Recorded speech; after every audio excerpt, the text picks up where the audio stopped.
Now, Cathal, a few months have passed since you retired. How has life been for you since you retired, and how different is your life now?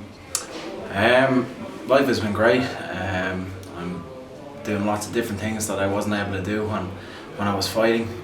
When you're a fighter, your whole life has to revolve around training and being ready for a fight. So there was many things I wasn't able to do while I was still fighting, which I'm able to do now. But at the same time, things are the same because I'm still training every day.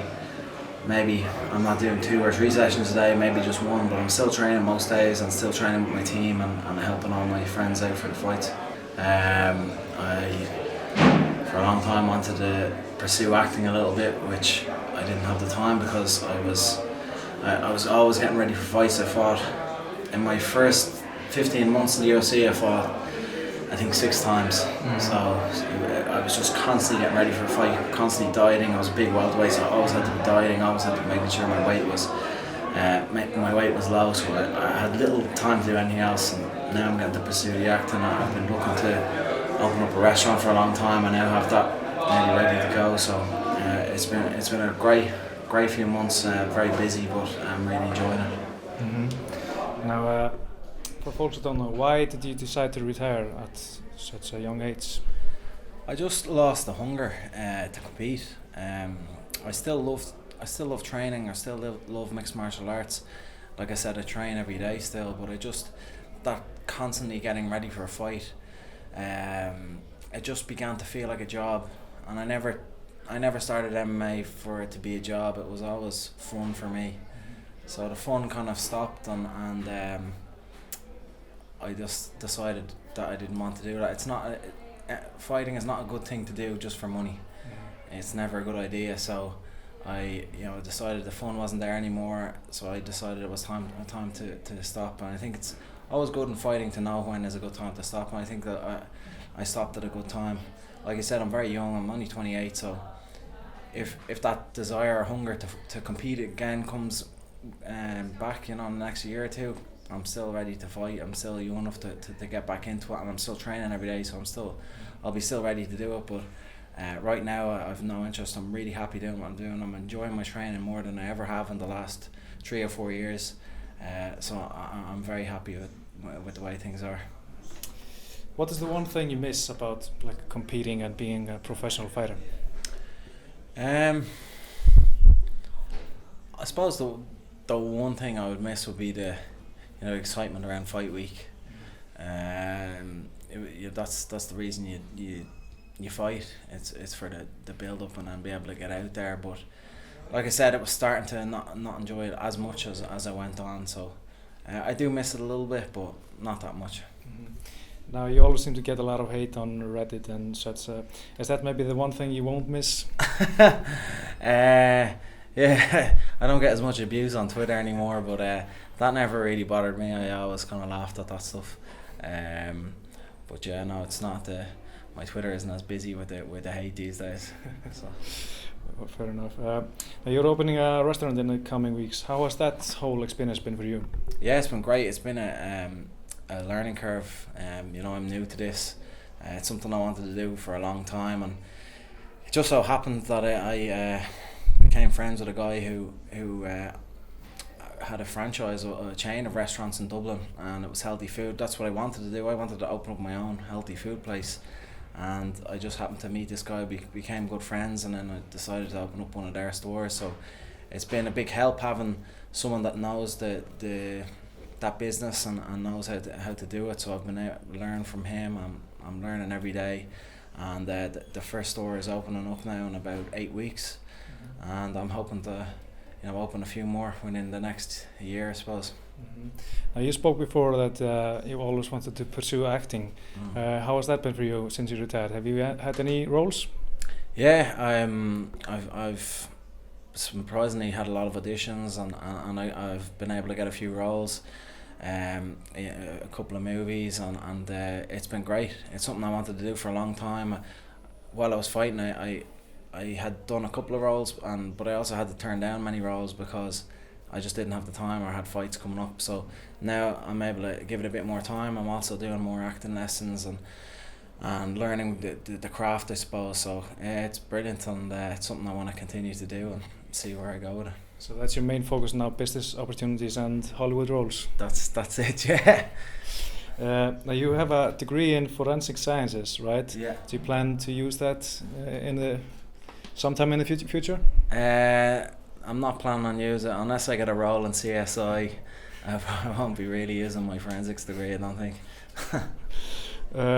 Have you considered competing in other martial arts, such as like BJJ competitions or boxing or anything like that? Yeah, I want to do a lot of BJJ and the gi. It's something I didn't do a lot of when I was training for fights, and it's something I find quite difficult. That's what I like to do, things that I find difficult or challenging, and you know, the gi is definitely, I find it a lot harder than no gi, and it's something I want to do when I get back. There's I think it's the Irish Open on in May, and I want to get involved and jump in and do that competition in the gi, and hopefully a few more.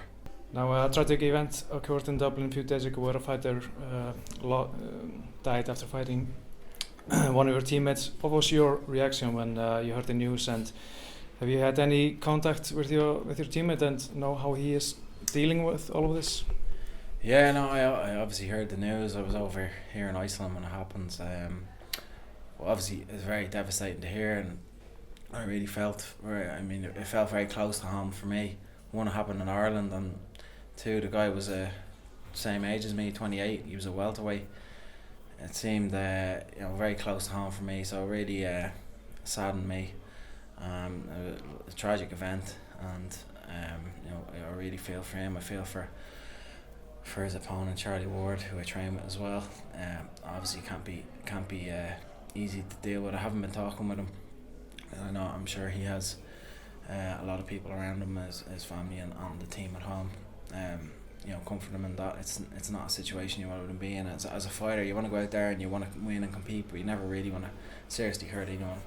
So obviously my thoughts go out to Carvalho, the fighter, to his family and his friends, and very sad to hear the news. Now, what impact do you think this will have on the Irish MMA scene? Obviously, at the moment there's some negative impact on the sport, and people questioning the safety. But hopefully some good will come of that. There's talk of, I think maybe the Minister of Sport in Ireland has come out and said that MMA needs to be regulated within Ireland, which will be fantastic. It will be great, just to make sure the fighters are getting the correct assessments before fights. I don't know the circumstances exactly. I haven't heard the medical circumstances behind it, but there may have been some pre-existing condition that the fighter had, and he was unaware of it, and maybe if a regulator comes in to look at fighters before they fight and they get assessed in that way, these things will be picked up before it's too late. So hopefully some good will come of it, but I think at the moment it's just about showing respect to the friends and family and team of the fighter that passed. Now, on a more positive note, what brings you here to Iceland this time? I'm just over here with Philip and Peter. We're helping Gunnar out for his fight in Rotterdam.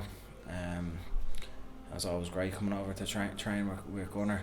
I think I've pretty much been involved in every training camp he's had in the last 3 or 4 years.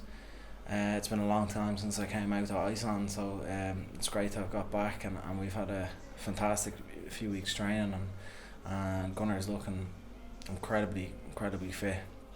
It's probably the best I've seen him look since I think it was the Brandon Thatch fight.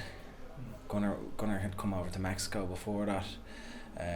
He trained with us there for a month, and he looked the best I'd ever seen him, and he's looking like that again. He's in great shape, and he's hungry, and he just looks like he really wants it. So I think this is a great time for him, and he's got a great opponent, a really well suited matchup, I think, for Gunny. Besides training, I believe you went up north for some snowmobile action. How was that? That was incredible. We went up north to Akureyri, and we went snowmobiling for, I think it was 3 days for the weekend. and it was one of the most fun weekends I've ever had in my life. Not only was it exciting and really scary, hit my adrenaline rush, which I like to do. I'm a bit of an adrenaline junkie, but it also the scenery, going up to the mountains and just seeing a desert of snow, a desert of white. It was incredible. Some of the most beautiful scenery I've seen, and it's a beautiful part of the country up there. So it was incredible. I think I'm gonna come back to Iceland quite soon, if not for training, for some snowmobile. Now, final question. What's your prediction for Gunnar's fight against Albert Tumenov? I think, like I said, Gunny is he's looking as sharp as I've ever seen him since the Thatch fight. And the last time he fought a striker was Brandon Thatch, and Gunny put him on his ass fairly quick with his strike. And Gunny's striking is so unorthodox; it's so hard to read. And I think strikers get caught off guard with it. Strikers like to assess the other opponent's striking, and you can't assess Gunny's striking. He's just too quick off the mark. I think Gunny's going to hit him with some big shots, either knock him out or else it'll go onto the ground, and he'll Gunny take that back like he always does, and choke him out fairly quickly. First round finish, I think. Thank you for the time.